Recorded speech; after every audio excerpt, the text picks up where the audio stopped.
2020년 새해 잘 보내고 계십니까? 네. 네, 벌써 한 주가 됐는데요. 지난 시간에 이어서 붓다 인사이드는 2020년에 우리 사회에서 키워드가 될 만한 주제를 골라서 함께 생각해보는 시간을 가지고 있는데요. 지난 시간에는 디지털 명상에 대해서 얘기를 했고 오늘 주제는 밥입니다.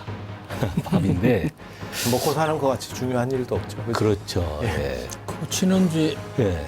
명상, 수행 이건 법과 관련되고 밥과 관련되고 둘 다 먹고 녹화 빨리 끝내고 예. 시간을 가시죠. 네. 지금 유 교수님 말씀하셨지만 법, 밥 참 없으면 안 되는 네. 것들인데 예. 밥이라고 하는 게 사실 수많은 상징적 의미가 있죠.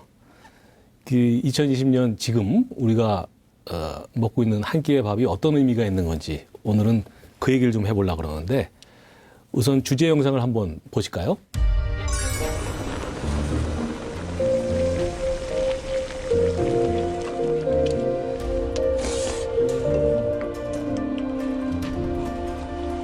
마음을 위로하고 삶의 기쁨을 주었던 한 끼의 식사.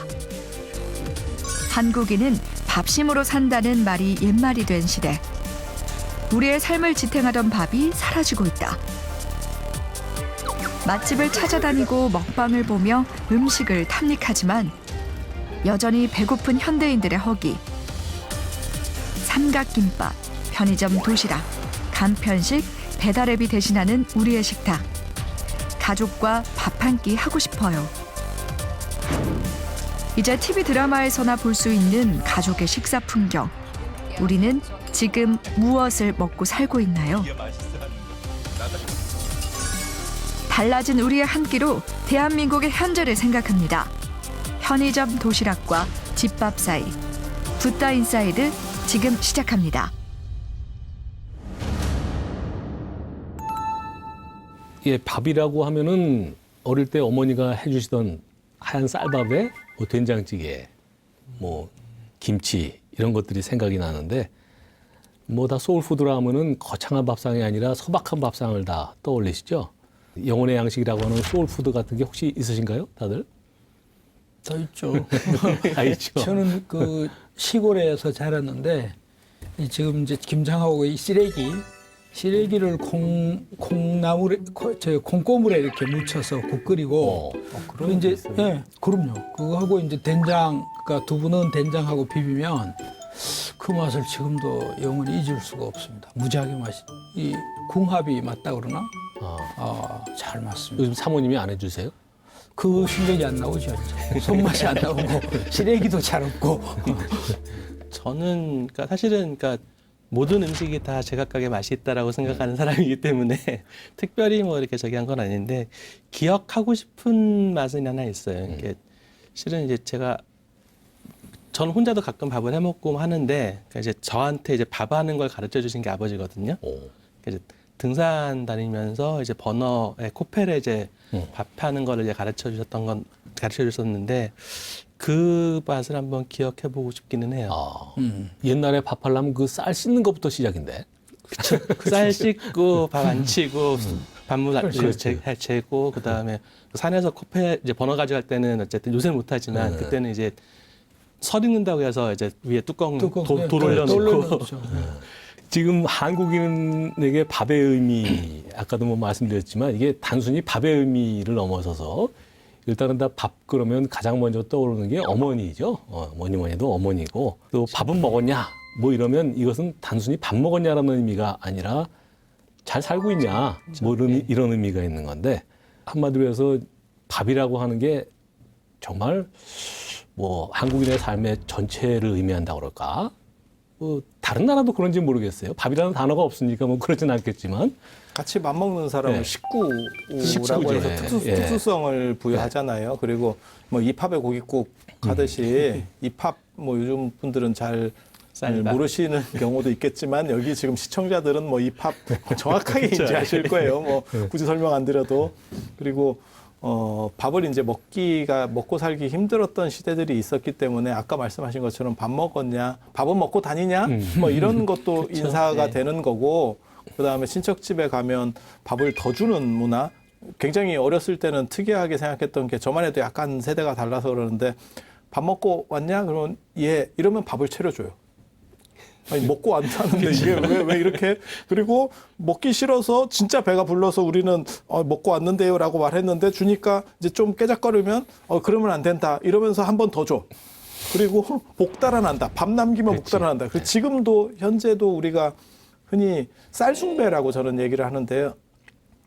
먹고 살기 힘들어서 누군가는 굶으니까 나타나는 현상인데 결국 반찬은 남겨도 밥은 안 남기죠. 그리고 밥을 남길 수밖에 없는 상황에 봉착하면 식당 같은 데 가서 봉착하면 그걸 뚜껑에다 덜어놓고 먹죠. 근데 되게 재밌는 게 남기나 덜어놓나 어차피 다 같이 버려요. 그렇죠. 그러니까 그 식당 주인 입장에서는 어차피 마찬가지인데도 한국 사람은 꾸준히 그렇게 행동들을 하고 있어요. 그래서 쌀에 대한 숭배, 그다음에 밥에 대해서 조금 더 생각하는 부분. 그리고 예전에는 그런 얘기도 있었죠. 뭐 쌀밑자를 이렇게 깨트려가지고 88번 손이 물론 뭐 말도 안 되는 얘기죠. 88번까지 손이 갈 일이 없는데 그만큼 숭배하는 문화가 있어서 밥이 차지하는 부분에 있어서 단순히 먹거리를 넘어서 약간 이렇게 추운 기후대에 속해서 먹고 살기 힘든 그런 데서 신성화되는 부분까지 존재하는 그래서 밥 남기면 복 달아난다는 얘기 계속 있었죠. 정없다는 얘기도 하죠. 그러니까 그래서 한 숟가락 더 주는 거였죠. 계속 예. 복 달아나는 것만 있지 복 들어온다라는 얘기는 거의 없어요. 뭐 다리 떨면 달아난다, 밥 남기면 그래서 우리나라가 별로 복이 없나 이런 생각도 들기도 하고. 밥과 관련된 말이 한두 끝도 없는데요. 하다 보면 앞에 그 영상에서 우리가 봤지만 요즘 가족들이 같이 함께 밥 한 끼를 먹기가 참 힘든 시절이죠. 왜 이렇게 됐다고 생각하십니까?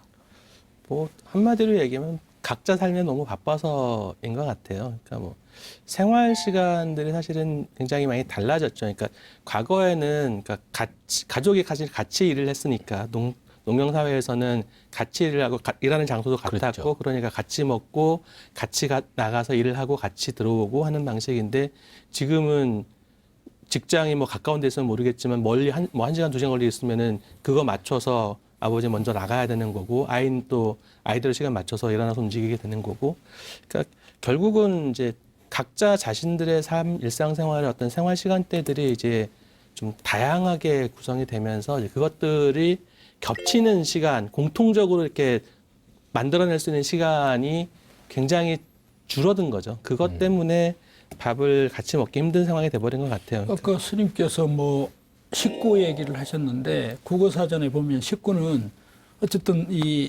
같은 집에서 끼니를 함께하는 사람을 식구라고 그러거든요. 끼니를. 그렇죠. 굉장히 끼니를 함께하는 게 굉장히 중요한데 그렇게 보면 오늘날은 가족 혈연으로 가족이긴 한데 식구는 아닌 것 같아요. 그러네. 같이 밥을 안 먹으니까. 그러네요. 근데 이 같이 밥을 나눈다는 것 이건 종교적으로 굉장히 중요한 거거든요. 아까 정서적 차원만이 아니라 이 서로 절대적인 신뢰, 그렇죠.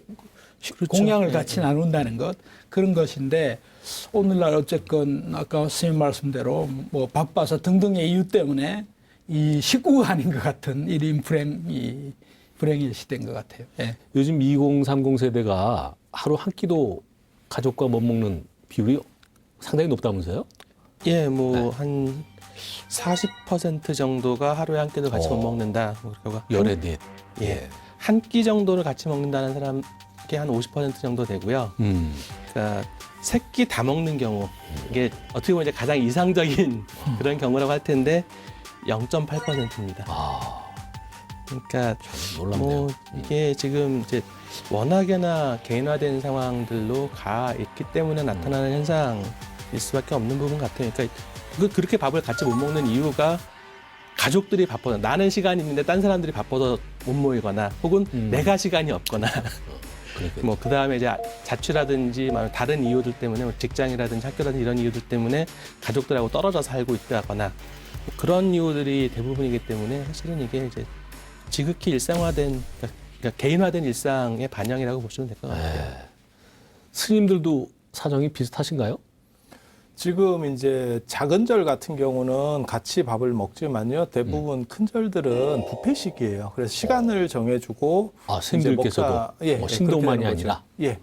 특별한 경우가 아니면 그러니까는 뭐 결제 때 같이 공양을 뭐 아침 같은 경우는 같이 바로 공양을 하는 경우들도 있거든요. 그런 경우는 동시에 하지만 그렇지 않은 경우는 대부분 다 시간을 정해주는 뷔페식이다 보니까 잘 못 만나는 분들도 많이 있습니다. 그리고 그렇게 될 수밖에 없는 게 각각 업무들이 달라요.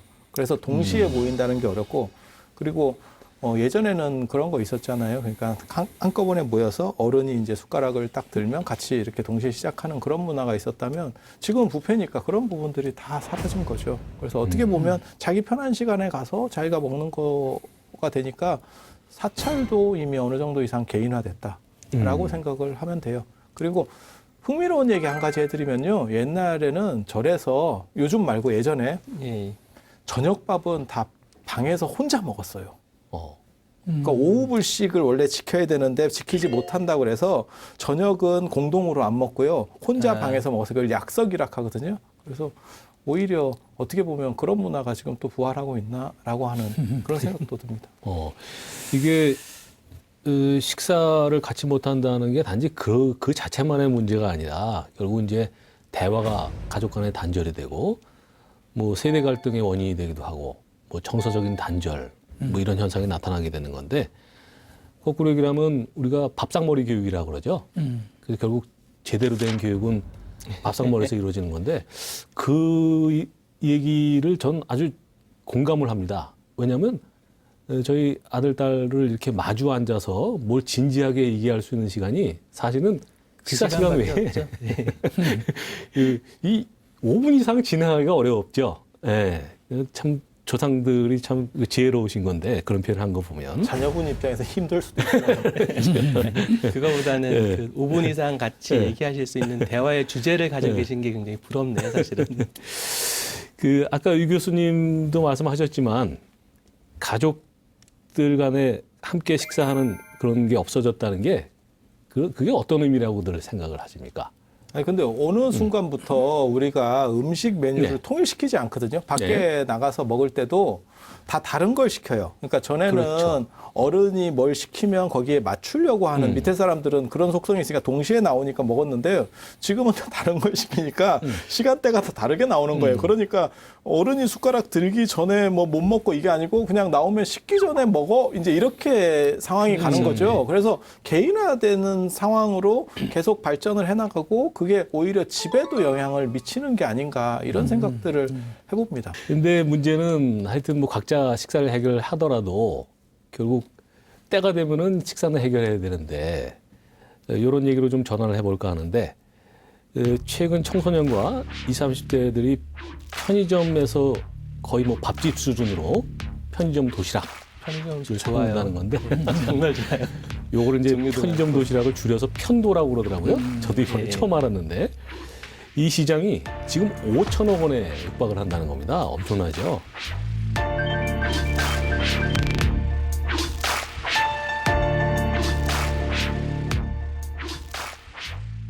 이번에 그래서 저희 패널들이 미션을 받아서 직접 체험을 해봤죠. 늘 어떠셨습니까? 하던 건데 저는 네. 한번 저희들이 이번에 체험하면서 찍은 셀카 스마트폰 화면들을 좀 보실까요? 이거는 저 밑에 있는 도시락은 그 편의점에서 제일 비싼 도시락을 샀는데, 그 편의점 도시락이 4,600원이더라고요. 뭐 반찬 가짓수도 대충 봐도 한 8, 9가지는 되는 것 같아요. 글쎄, 그래서 그 맛이 좋았다. 식은 뭐 음식이라서 별로셨죠. 뭐 그런 것도 있죠. 예. 그게 큰 원인이겠네요. 생각해보니까. 저는 전자레인지에 돌려서 먹진 않고 그냥 먹었는데, 역시 그 박 교수님은 편도의 달인이시군요. 이 교수님. 예, 저는 직접 편의점에 갔습니다. 예. 갔는데 저걸 왜 2개를 했느냐? 이제 제가 그 1인 가구 최저 생계비가 이제 170만 원 이 정도 되는데, 그것을 엔겔계수를 계산을 하면 이제 한 3분의 1로 하면 54만 원 식비가 나와요, 한 달에. 그러니까 한 달이니까 30일하고 3끼니까 90으로 나누면 한 6천 원, 한 끼 먹는데 한 6천 원 돼요. 근데 마침 저게 도시락이 4,000원 했고 삼각김밥이 1,200원 해서 5,200원에 그다음에 이제 음료수가 있어야 되겠더라고요. 그냥 못 먹겠더라고요. 맞아요. 그래서 네. 음료수 하나 딱 하니까 음료수도 싼 걸 해야 됩니다. 싼 걸 해서. 삼각김밥하고 이렇게 패키지로 파는 거 있는데. 그걸 몰랐습니다. 따로 샀습니다. 그래서, 있어요, 맞아요. 예, 그래서 그걸 거기서 직접 다 먹었는데 이제 문제는 이제 그 먹는 중간중간에 손님이 계속 오더라고요. 그리고 거기는 이제 탁자 밑에 이제 분리수거함이 쭉 있어요. 이렇게 도시락 먹고 쭉 그쵸. 해야 되는데 남기면 안 되겠더라고요. 그래서 다 먹고. 근데 먹는 중간에 이제 손님이 계속 들어와서 거길 뭘 버려요. 이렇게. 그럼 버릴 때마다 피해줘야 돼. 이렇게. 그러니까 그 옛말에 이제 밥 먹는데 개도 안 건드리는데 자꾸 건들리는 거예요. 이게. 사람이라서 그래요. 개였으면 안 보내줬을 거예요. 그래서 자꾸 건들리니까 밥 먹는데 어떤 차분하지가 않고 또 이제 먹고 났는데 왠지 먹은 것 같지 않는 느낌. 이게 뭐 설명이 안 되는 밥 양은 충분해요. 그리고 반찬도 충분한데 괜히 뭔가 좀 안 먹은 것 같고 그러니까 그래서 제가 그걸 뭘까 생각을 했는데 이 심리적 위장이 있답니다. 실제 위장도 있는데 이 술꾼들이 이제 밖에서 3차까지 하고 집 앞에 와서 포장마차를 싹 지나가는 순간에 갑자기 심리적 위장이 배고프대요. 허기가 진대요. 그럼 거기 포장마차에서 한 잔 또 해야 되는 그게 이제 심리적 위장인데 이게 마찬가지더라고요. 집에서 안 먹어서 그런지 심리적 위장이 안 채워지는 그런 느낌이 있었습니다. 아마 선생님 같은 경우는 서서 드셨던 게 그렇죠. 특히 서서 먹었습니다. 딱. 우리 박 교수님 나오셨네. 진짜 셀카는 저만 찍었나 본데요. 사실 제가 제일 잘 먹는 그 시간이 좀 넉넉할 때 제일 잘 먹는 그런 구성입니다. 그러니까 김치, 그다음에 라면, 그다음에 김밥 이렇게 하고 디저트로 추우면 커피 아니면은 이제 저 바나나 우유를 잘 먹는데 저렇게 해서 먹지요. 시간이 부족할 때 주로 편의점을 이용을 하는데 대개는 저러저 이렇게 하고서 이제 정 시간이 없을 때는 이제 김밥만 말고 먹거나 아니면 김밥과 우유로 해결을 하거나 그런 경우도 좀 있고요. 자연 선생님 드디어 나오셨습니다. 저 옆에 저 사진까지 넣었네요. 아니, 잘못하면 자연 선생님 흑역사가 그러게요. 되시는 것 같은데. 아니 저는 도시락을 맨 처음에 사다 달라고 그렇게 말씀을 드렸더니 도시락이 다 고기가 들어있는데 어떻게 하실래요? 이러고 그리고 제가 원래 도시락 별로 안 좋아합니다. 그래서 제가 뭐를 지금 먹고 있는 건 뭐냐면 전주 비빔밥이에요. 어허. 그 전주 비빔밥이 제일 삼각김밥 중에는 맛있거든요. 다 편의점 음식을 먹어봤으니까 이 편의점 음식의 장점과 단점을 한번 좀 정리를 해봤으면 좋겠는데 뭐 저부터 말씀드려볼까요? 일단 뭐 당연히 싸고 간편하고 시간 절약할 수 있는 건데 저는 먹어보니까 이게 글쎄 한 끼 때운다는 느낌이었지 식사를 반갑지 한다라는 느낌은 솔직히 안 들었습니다. 이게 뭐 아직 제가 익숙하지 않아서 그런지 모르겠는데 다른 분들은 어떠셨어요? 저는 뭐 어쨌든 도시락 메뉴가 굉장히 다양해요. 굉장히 다양하고 정말로 이제 그 가격대에 이게 가능할까 싶을 정도로 그렇죠. 구성이 좋은 도시락들이 되게 많아서 그러니까 이제 흔히 얘기하는 그 자기 입맛에 따라서 먹을 수 있는 그런 부분들은 굉장히 큰 장점이죠. 한 곳에서 그렇게 다양한 종류의 음식을 먹는다라는 건 쉽지 않죠. 선택의 폭이 넓다. 예. 그 말씀이시네. 네. 저는 이 뭐 맛은 이렇게 어떤 아까 이제 집밥을 하도 먹어서 그런지 잘 어울리지가 않더라고요. 그 본인이 조리까지 하시는 네, 분이시니까. 그러니까요. 원재료도 이렇게 싱싱한 것 같지가 않고. 근데 이게 굉장히 재밌는 게 저는 이 집밥이 무너지는 게 간장부터 무너졌다고 생각을 하는 거거든요. 그러니까 간장이 장독대가 사라지면서. 계량화되고 그 다음에 전에 그런 일이 실제로 있었어요. 그러니까 절이니까 전부 다 무슨 그런 장을 쓸 거다. 그렇지 않거든요, 사실. 그래서 비벼 먹는 거는 일반 당근 고추장을 안 써요. 그래서 어떤 객스님이 와가지고 어우 이 절은 굉장히 고추장이 맛있네요. 그래서 제가 뭐라 그러냐면 해찬데 이렇게 얘기해줬거든요. 그 브랜드 너무 대놓고 하시는 거 아니에요, 스님? 장이 무너지고 그 다음에 김치가 안 무너지고 지금 깻잎도 대부분 많이 들어오거든요. 그래서 이런 장아찌. 식으로 점점점 들어오면서 그러니까 집안의 식탁이 좀씩 점령되기 시작한 거죠. 그게 어제 오늘 일이 아니고 거기에 계량화된 거예요. 입맛이 맞아지게 된 거고 그렇다 보니까 밖에 나가서 먹는 거에 대해서 큰 부담도 없고 그리고 자극적인 쪽으로 한번 가면 저도 그렇지만 다시 되돌리기 어렵죠. 지금 저 말씀을 쭉 들어보니까 딱 이제 둘로 갈리는 것 같네요. 우리 박 교수님하고 스님께서는 그 편의점 음식이 좀 좋다는 입장이신 것 같고 저희처럼 이제 집밥을 좋아하는 사람들은 이게 집밥보다 훨씬 못하다. 네. 뭐 이렇게 딱 양분되는 것 같은데 이게 하여튼 저희 입장에서 이 교수님이나 제 입장에서 이런 정도의 음식이 청년들의 주식이라는 게 참 쓸쓸한 현실인 것 같은데 이게 청년 빈곤 문제하고도 관련이 있겠죠?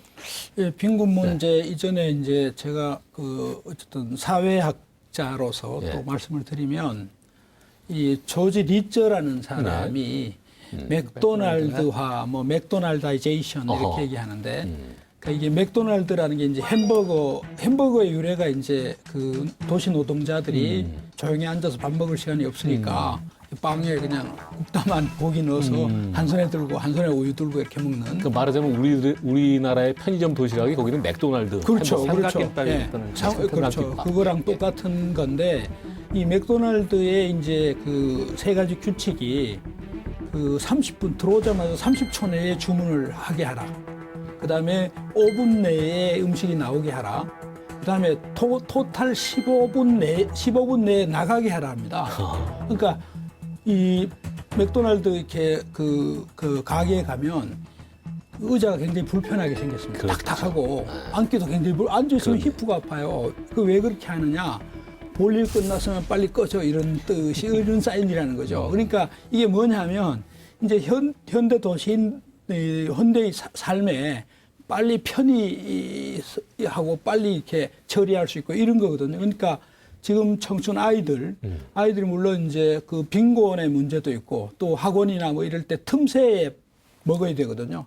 그런 스피드 문화죠, 사실은. 시간 관리 여기에 쫓기는 친구들한테 최적화된 음식 문화 중에 하나가 이제 이 편의점 도시락이라는 생각이 저는 많이 들었고 또 이제 사실 빈곤 문제 뭐 나온 김에 말씀드리면 이렇게 그 우리 아이가 이제 여기 대학생들이 아르바이트를 많이 하거든요. 편의점 아르바이트를 하는데 이제 그 아까 유통기간이 지나면 편의점 도시락을 다 폐기를 해야 돼요.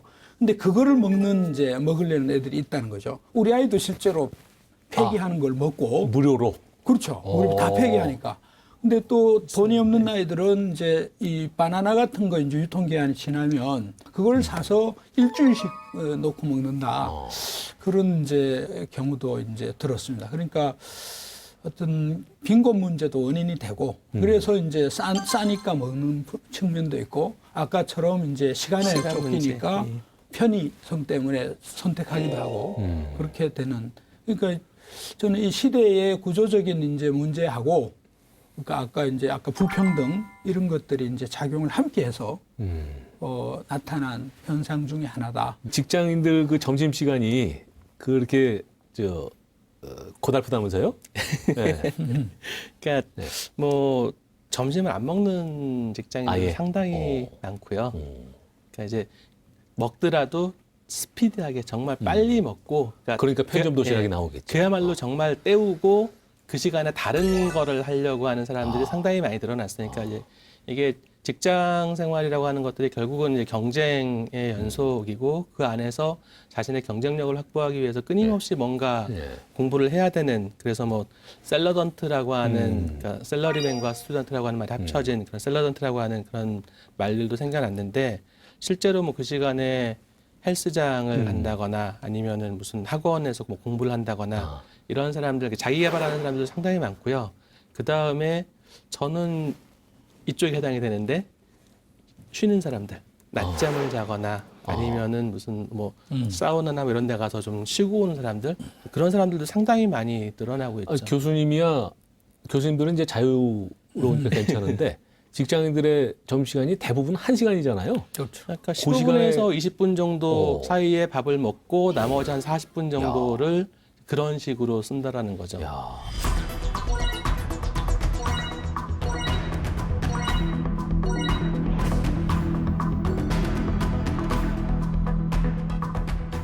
참 위중고통이네요. 저희가 볼 때는 위중고통인데 대단합니다. 그러니까 점심은 이제 현실적으로 보면 그러니까 밥이라는 뭐 식사라는 의미보다는 그냥 일종의 간식 같은 의미로 지금 많이 바뀌어 있다라고 보는 게 맞는 것 같아요. 그래서 요즘 젊은 사람들 입장에서는 뭐든지 먹었으면 그걸로 해결이 됐기 때문에 자기 개발적으로 저는 보람이라는 생각도 해요. 그러니까 그게 너무 힘든 거 아니야가 아니고 그 시간을 쪼개서 자기에게 투자해서 무언가를 만들어냈다라고 하는 성취감도 굉장히 많이 있을 거라는 생각을 하거든요. 그러니까 삶의 만족도의 문제죠. 자발적인 성취감이면 지금 말씀하시는 그런 삶의 만족이 굉장히 높아지는 경우인데 이제 비자발적인 성취이기 때문에 조금 아쉬운 부분들이 좀 있는 거고요. 그다음에 어쨌든 경제적인 이유도 있으니까 구내식당 같은 데서는 잽싸게 빨리 먹고 그다음에 이제 구내식당에서 잽싸게 빨리 먹어야 되는 거는 사실은 상사하고의 겸상을 피하기 위한 그런 것도 있습니다. 네. 이런 문화 현상에 하고도 또 관련되어 있는 얘기 같은데 이 비대면 소비 문화, 언택트 소비 문화라는 용어가 있는데요. 차현 선생님이 간단히 좀 설명해 줄 수 있을까요? 이게 지금 그러니까는 배달 앱 얼마 전에 지금 1위 배달의 민족하고 요기요 2위 업체가 지금 통합이 돼 버렸죠. 그게 독일 독일 회사에 회사인데 들어갔죠. 지분을 인수해가지고 예, 그래서 저는 맨 처음에 사실 이게 얼마나 성공할 건가를 생각했는데 사실 너무 시장이 빨리 성장을 하는 거예요. 그러니까 그 주문하는 시간도 그 사람과 마주하고 싶지 않은 거죠. 그리고 통화하고 싶지도 않은 거고 그리고 지금 아시다시피 뭐 키오스크 이래서 뭐 카페라든지 안 그러면 뭐 패스트푸드점 가면 전부 다 정말 그렇죠. 그냥 그래서 연세 많으신 분 들어가면 어떻게 주문해야 되나 막 이렇게 두리번거리는데 그런데 한번 익숙해지면 사실 사람과 신경을 안 써도 돼야 되고 말을 안 섞어도 돼야 되니까 그래서 우리라고 하는 개념이 신속하게 무너지고 있는 거 아닌가라는 그래서 뭔가 정적인 부분에서 자기가 전체가 다 수단화되는 부분이죠. 그래서 이런 부분들이 단순히 그런 것만 나오는 게 아니고 기차표를 끊는다거나 안 그러면 영화나 버스표 끊을 때도 지금은 전부 그냥 혼자 다 이렇게 눌러서 하는 거고 어른들만 그냥 창구에 가서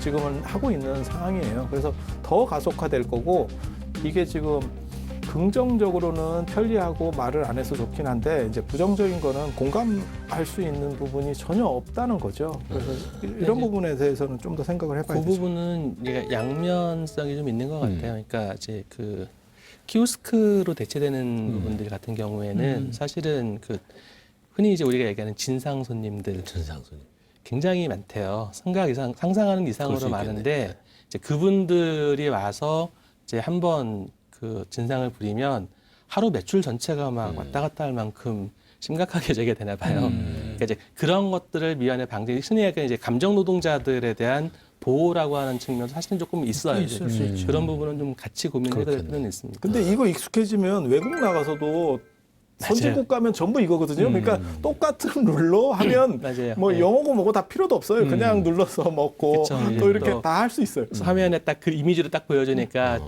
정말 이제 즉각적이고 그런 면이 있어요. 예.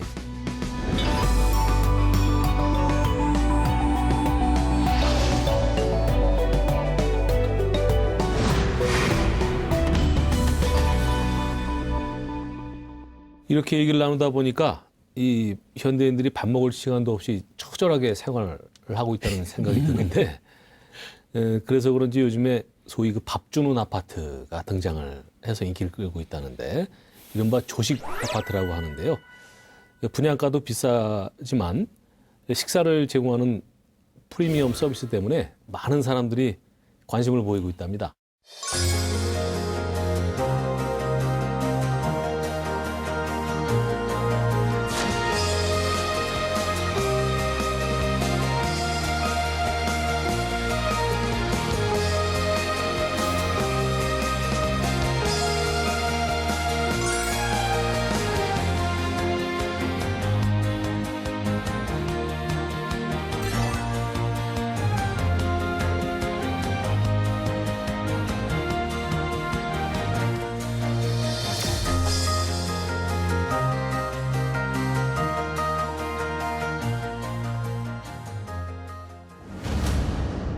제 주변에도 아침밥을 거르는 사람들이 꽤 많죠.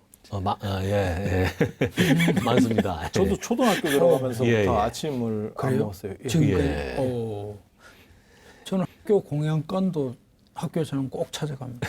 스님이 안 나오시더라고. 이게 뭐 아침밥을 먹냐 안 먹냐라고 하는 건 이제 개인 선택의 문제고 취향의 문제이긴 하겠는데 하여튼 조식 아파트가 등장한 정도니까 아침밥이 이제 시대의 화두가 된 것은 분명하다고 생각이 됩니다. 저도 법조계에 있지만은 요즘 아침밥을 요구를 하면 이혼 사유에 해당한다 뭐 이런 말이 있는데 왜 이런 현상이 나타났다고 생각하십니까? 실제 모르겠으니까 아침밥이라고 하는 게 사실 이제 아침밥을 하려면 물론 이제 요새는 뭐 밥솥에 해놓고 뭐 한다고는 하지만 어쨌든 이제 미리 일어나서 준비를 해야 되는 거잖아요. 그렇다라고 하면은 이제 사실 이제 그게 어렵죠. 어떤 형태로든 간에 뭐 최소한 1시간 혹은 뭐 30분 전이라도 먼저 일어나서 밥상을 차리고 준비하고 하는 이런 부분들 이제 전업주부의 경우는 조금 사정이 다를 수 있겠지만 맞벌이 부부 같은 경우에는 사실 여성들이 출근 시간에 출근 준비하는 데 들어가는 시간이 훨씬 더 많거든요. 그렇죠. 그런 거에다가 이 맞아요. 가사노동까지 더 요구한다라고 하면은 사실은 좀 여성 입장에서는 굉장히 부당하다고 좀 생각하죠. 구체적으로 말씀드리면 이제 실제로 이제 식사 준비를 해보면 특히 1시간은 잡아야 돼요. 그 아침에. 그러니까 이렇게 밥하고 그다음에 찬거리 이제 만드는 시간까지 다 합치면 1시간 정도인데 그러니까 아침 시간 1시간이라는 건 엄청나게 그렇죠. 엄청나게 중요한 시간이거든요. 그러니까 만약에 아침밥을 다 안 먹으면 1시간을 더 잠을 잘 수도 있고 또 1시간 뭔가를 다른 걸 할 수 있는데 어쨌든 식사 준비하는 사람은 1시간을 그렇죠. 그대로 이제 써야 되죠. 써야 되는 상황입니다. 그래서 통상 우리 한국 사회 같은 경우는 주부들이 이제 그 담당을 하는데 맞벌이를 지금 하는 상황에서 누구는 1시간을 더 자고 그렇죠. 누구는 1시간 더 일찍 일어나서 해야 되고 그러니까 이혼 요구를 할 수도 저는 있을 것 같다라는 생각이 들어요. 왜 한 사람은 계속 일찍 일어나서 선생님 말씀에 동의하면서요. 저는 개인적으로는 제가 월정사 같은 절에 계속 있을 때는요. 저녁도 거진 안 먹습니다. 그러니까 아침 저녁만 안 먹어도 시간을 엄청 절약해요. 그래서 그럼 하루 뭔가를 한 끼 하시는 경우도 많으세요? 아니 이제 간식 같은 걸 먹으니까요. 예. 그냥 주워 먹는 걸로 대충 먹고 아까 말씀드린 것처럼 저는 뭔가 먹었으면 대체됐다라고 생각을 하기 때문에 그래서 왜냐하면 먹는 시간도 있지만 왔다 갔다 하는 시간도 있거든요. 그렇게 하면 시간이 생각보다 많이 깨집니다. 많이 그리고 깨지죠. 뭔가 작업할 때는 한 방에 이렇게 쭉 가야 되는데 그 흐름을 한번 끊치면 다시 돌아오는데 시간이 걸리잖아요. 그런 것들. 그래서 그런 부분도 존재한다고 생각하고 지금 아침을 먹느냐의 문제는 지금 현대 사회가 얼마나 밤으로 이동했느냐도 관계가 된다고 생각해요. 그러니까 예전 같이 일찍 잘 때는 별 문제가 없는데 지금은 12시에 자시는 분들도 별로 없거든요. 주무시는 분이 별로 없는 정도 상황에서 아침에 무언가를 일한다는 거는 우리 그것도 있잖아요. 한국인의 대표적인 거짓말, 좋은 아침. 좋은 아침. 그냥 피곤한 아침이죠. 뭔 좋은 아침이에요. 그래서 피곤한 아침에 밥까지 하려고 하니 힘들죠. 지금 그 밥보다 잠이 더 중요하게 생각하는 아까 그런 사람들이 분명히 존재하죠. 예. 스님께서 이렇게 그 활동 시간들이 이제 밤으로 이동한 것도 원인이고 또 그게 이제 저는 이제 한국 사회의 노동 시간하고 관계됩니다. 어쨌든 노동 시간이 근로기준법에는 44시간이에요. 근데 우리나라 44시간 안 하거든. 최소한 52시간 뭐 이렇게 지금 논의하고 있고요. 문재인 정부가 그렇게 얘기하는. 실제로는 그보다 훨씬 더 합니다. 그리고 또 이제 그 회사에서 규정된 것 외에 공식적인 외에 비공식적으로 엄청 해야 돼요.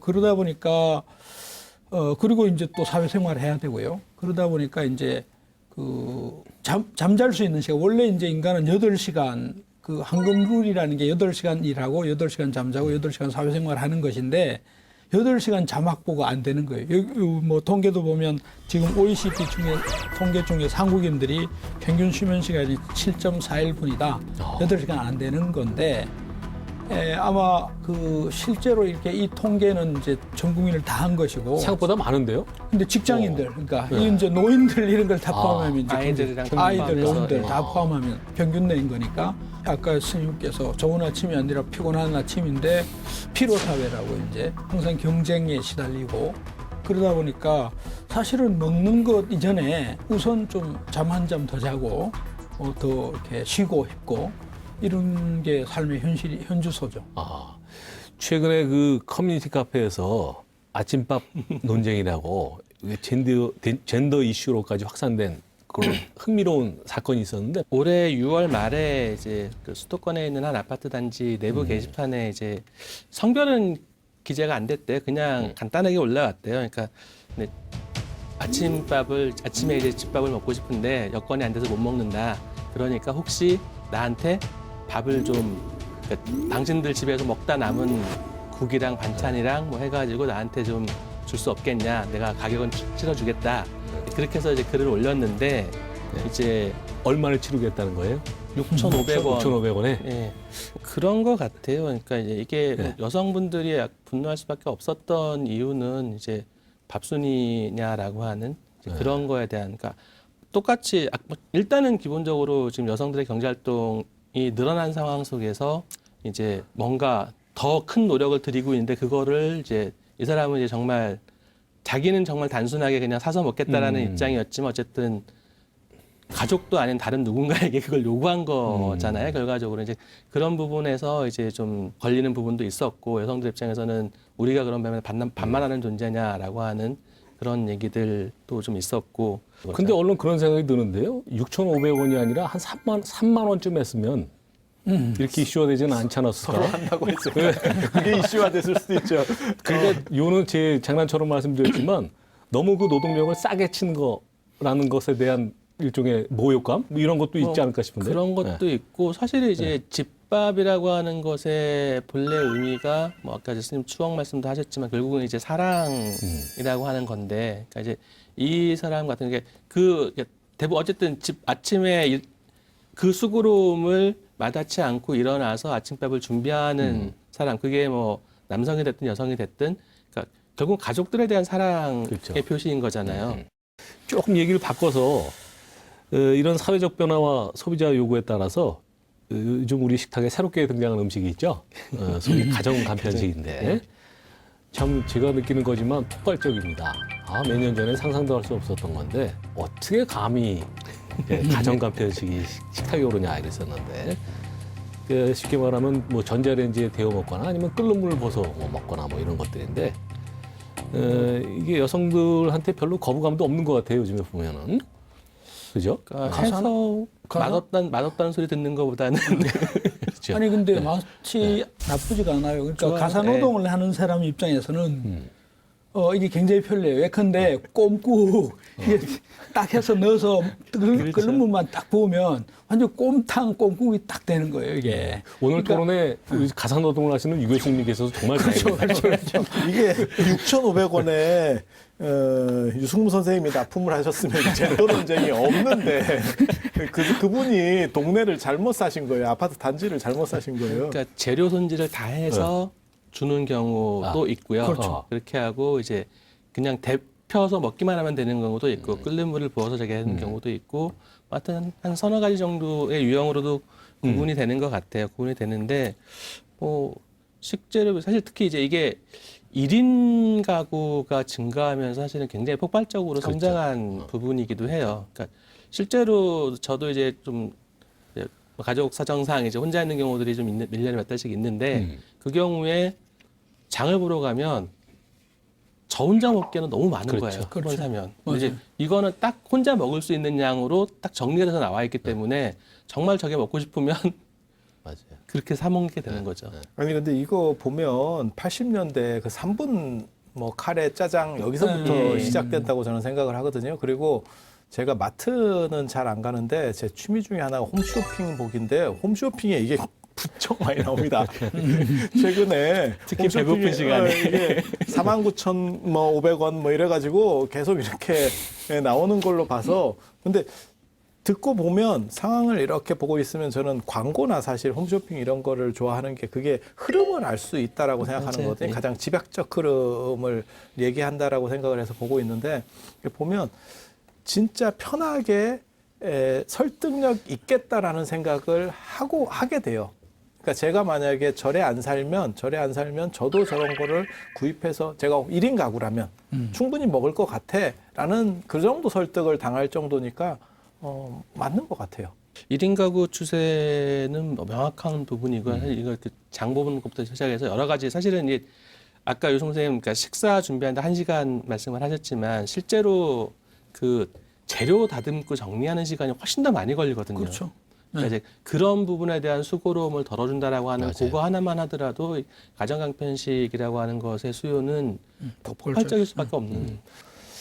예, 이 대목에서 우리가 집밥이라는 게 뭐냐라는 걸 한번 좀 정의를 했으면 좋겠는데, 예, 지금 통계를 보니까 우리 가정 내 식탁에 오르는 그 밥, 음식 중에서 집에서 만든 거, 그러니까 전통적 의미에서의 집밥이라고 할 수 있겠죠. 그게 55%밖에 안 된다는 겁니다. 나머지 45%는 밖에서 배달해 온 거, 간편식 이런 건데, 그게 집밥 식탁에 오르는 거죠. 그러니까 전통적인 의미에서 집에서 만든 건 아니지만 집에서 먹으면 그게 집밥인 거죠. 그 이면에는 아마 정서적인 어떤 그러니까 원인이 있는 거 아닐까? 그런 결국은 정의는. 네. 누구와 먹느냐의 문제인 그렇죠. 것 같아요. 그러니까 이게 집밥이라고 하는 게 집에서 먹는 거다라기보다는 집에서 먹더라도 혼자 먹는 혼밥은 사실은 집밥이라고는 안 하거든요.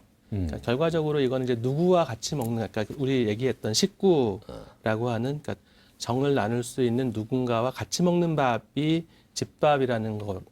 저는 그렇게 개념하고 싶어요. 오히려 좀 예. 다른 정의시네요, 그러니까. 저는 이제 뭐 사서 오든 아니면 뭐 만들든 어쨌든 이제 식구들에 대한 이제 정성 이런 게 있으면 집밥이다. 그러니까 이렇게 잠이 부족하고 뭐 하더라도 예컨대 식구들을 먹여야 된다라는 그거는 저는 뭐 이해관계라든지 뭐 합리적 계산을 초월한 부분이 분명히 있거든요. 그러니까 그런 걸로 그런 정성이 들어간 음식, 뭐 그게 차림 집밥이다. 이런 거면 집밥일 수 있다. 그러니까 얼굴을 마주보고 네.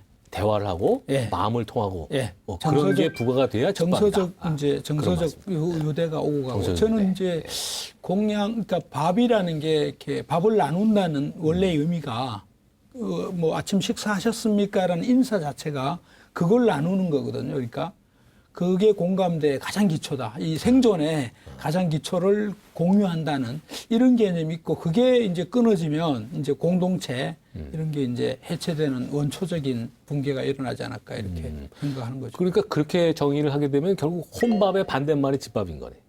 그렇죠. 실질적으로는 그렇죠. 그렇게 그런- 되고 그런- 있는 그렇게 거고 되는 거죠. 그것 때문에 이제 뭐 그 소셜 다이닝이라고 얘기를 해서 그러니까 이제 혼자 밥 먹는 사람들이 혼자 먹기 싫으니까 같이 모여서 그러니까 정말 모르는 사람들이에요. 모르는 사람들인데 그러니까 일종의 식당을 하나 빌려서 자기들이 각자 먹고 싶은 음식들을 해오기도 하고 대개는 이제 해오는 경우들이 좀 많은데 그래야지 진짜 집밥 같은 의미가 되니까 자기가 먹고 싶은 거를 해서 가지고 와서 그 자리에서 나눠서 같이 먹으면서 서로 얘기도 하고 하기도 하고 그런 경우들이 꽤 많이 있습니다. 개념 정리가 되네. 그 영양의 문제와 영양이 얼마나 고르게 있느냐, 맛의 문제를 넘어서는 그 이면에 이제 심리적인 부분, 그 다음에 마음의 공감대를 그, 네, 형성할 수 있느냐.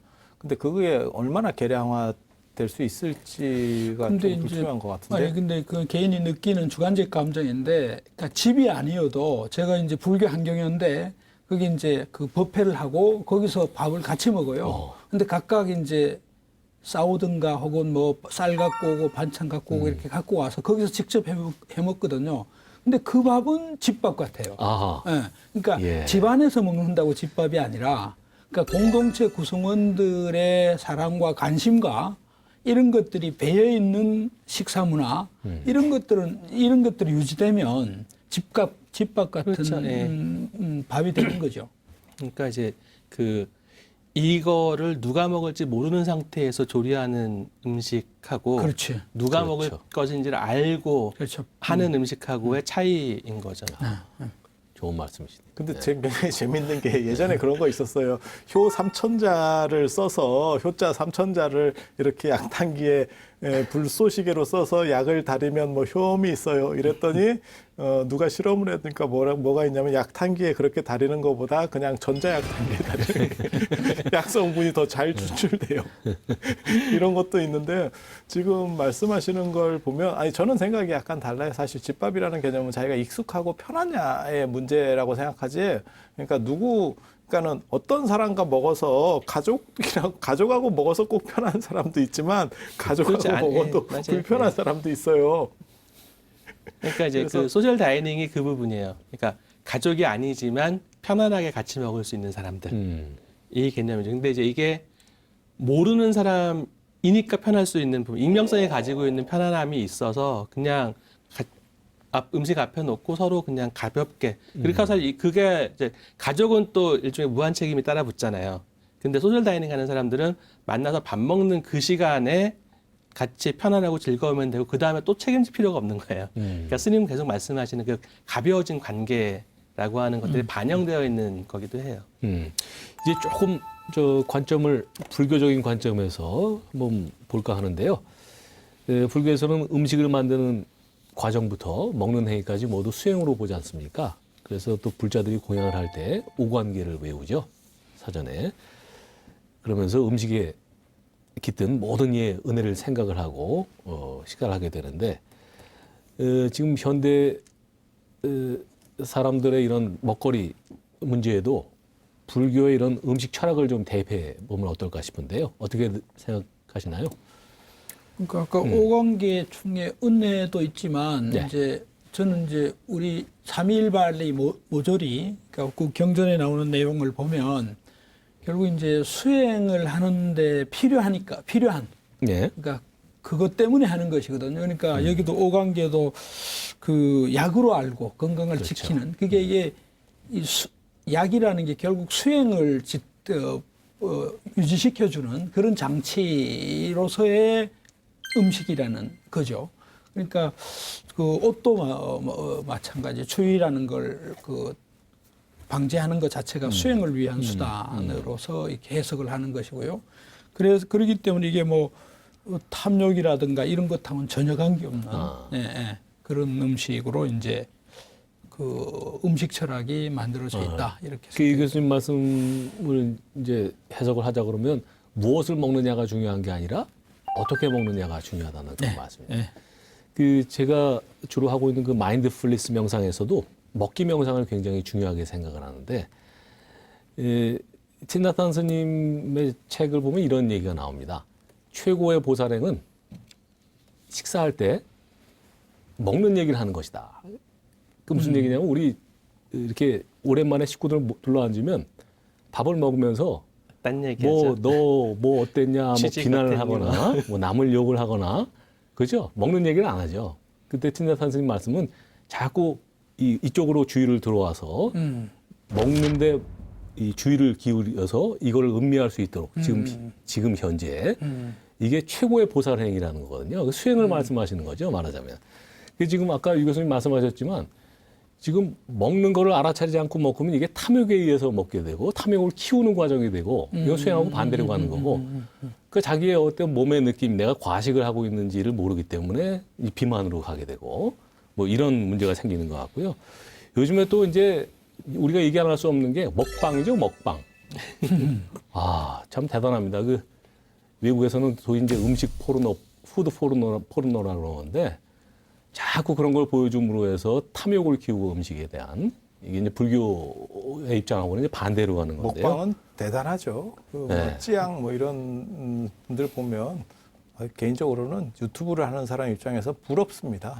우리는 계속 콘텐츠를 만들어내야 되는데 걔네는 그냥 먹기만 오늘은 하면. 짜장면을 한 20인분 먹어보겠습니다. 이러고 짜장면 먹으면 되고 다음 날은 탕수육을 먹어보겠습니다. 오늘은 오뎅을 한 40개 먹어보겠습니다. 이게 뭐하고 똑같다고 생각을 했냐면 가수하고 개그맨하고 같은 것 같다 이런 생각을 하거든요. 그러니까 개그맨은 계속 새로운 걸 만들어내야 되고 똑같은 걸 할 수가 없잖아요. 예, 예. 가수는 김정구 히트. 동안강 하듯이 그냥 하나만 가지고 계속 하면 되니까. 그래서 야 이거 그런데도 불구하고 우리 같은 사람들이 먹방한테 안 되는구나. 먹는 것조차도 이길 수 없다면 무엇을 이길 수 있을까? 그런 생각들도 해봤었어요. 네. 두 분은 어떻게 생각하세요?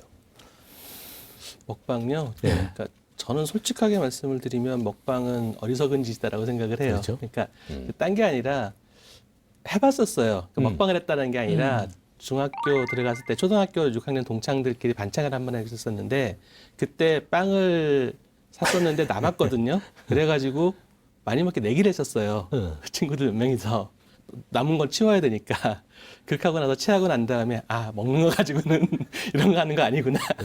그 가르침 때문에 저는 저희도 그 뭐 수련회 같은 거 가면 항상 이제 이 불자들이 남은 음식을 다 처치를 하는데 그 굉장히 고역입니다, 사실은. 그렇죠. 그러니까 이제 그래서 이게 먹방 이게 막 엄청나게 먹는 거 저도 봤는데 거의 인간으로 저 가능한가 이런 생각. 아니, 예전 같으면 딱 그 얘기 듣기 좋죠. 뭐 걸신들 그렇죠. 맞아요. 이런 식으로 되는 건데 요즘은 시대가 바뀌어서 그런데 절에서는 바루를 응량기라고 하거든요. 그래서 양에 맞춰서 그러니까 내가 먹을 만큼만 응량기. 먹고 그리고 예.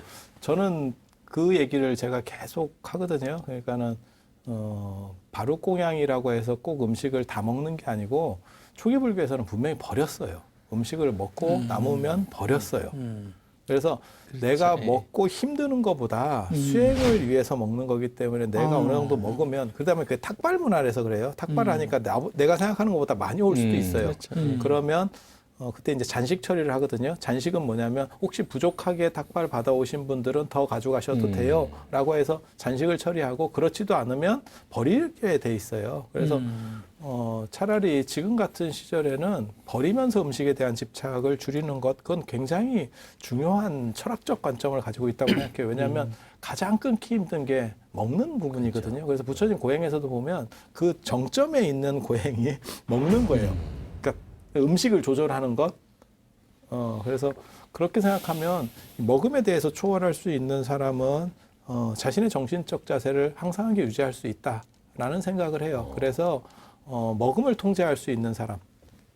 그래서 그런 부분들을 좀 환기할 필요가 있지 않나 그런 생각을 합니다. 이게 양의 문제이기도 하지만 요즘에 맛집 탐방, 뭐 미슐랭 가이드 이래가지고 양은 적게 하지만 또 질적으로 그 탐욕심을 키우는 그런 경향들이 있죠. 그건 또 다른 이제 탐욕을 키우는 현상들인데 이것도 마찬가지로 우리 불교에서 스님 말씀하셨듯이 그런 추구하는 바하고는 이제 반대로 가는 거고 뭐 그런 생각이 듭니다. 네. 그리고 실제로도 절에서도 그런 비슷한 게 있죠. 보통 일반 절에 가면 이제 밥을 주잖아요. 네. 근데 그거는 탐욕을 줄이라고 밥을 주죠. 진짜 맛없게 주지. 무성의하고 맛없게. 절밥 맛있는데요, 스님. 왜? 그게 절밥이 맛있는 이유가 멀리 와서 공기 좋은 데서 먹어서 나타나는 착시 현상입니다. 계속 먹어보면 군대밥보다 심합니다. 그래서 그거는 맛없게 주고 똑같은 게 한 가지 더 있어요. 극단적으로 사찰 음식을 보면 또 굉장히 또 고급적인 것. 그래서 그런 이중성이 있는 것 같아요.